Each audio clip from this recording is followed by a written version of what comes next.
every symptom of recovery continued, and saw Marianne at 6 o'clock sink into a quiet, steady, and to all appearance comfortable sleep, she silenced every doubt. The time was now drawing on when Colonel Brandon might be expected back. At 10 o'clock she trusted, or at least not much later, her mother would be relieved from the dreadful suspense in which she must now be travelling towards them. The Colonel, too, perhaps scarcely less an object of pity. Oh, how slow was the progress of time which yet kept them in ignorance! At 7 o'clock, leaving Marianne still sweetly asleep, she joined Mrs. Jennings in the drawing-room to tea. Of breakfast she had been kept by her fears, and of dinner by their sudden reverse, from eating much. And the present refreshment, therefore, with such feelings of content as she brought to it, was particularly welcome. Mrs. Jennings would have persuaded her, at its conclusion, to take some rest before her mother's arrival, and allow her to take her place by Marianne. But Eleanor had no sense of fatigue, no capability of sleep at that moment about her, and she was not to be kept away from her sister an unnecessary instant.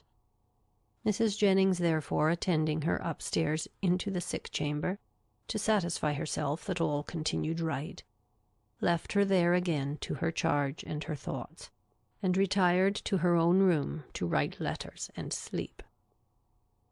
The night was cold and stormy, the wind roared round the house, and the rain beat against the windows, but Eleanor, all happiness within, regarded it not.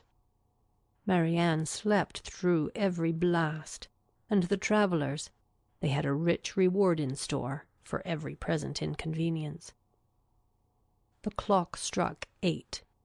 Had it been 10, Eleanor would have been convinced that at that moment she heard a carriage driving up to the house, and so strong was the persuasion that she did, in spite of the almost impossibility of their being already come, that she moved into the adjoining dressing-closet and opened a window-shutter, to be satisfied of the truth.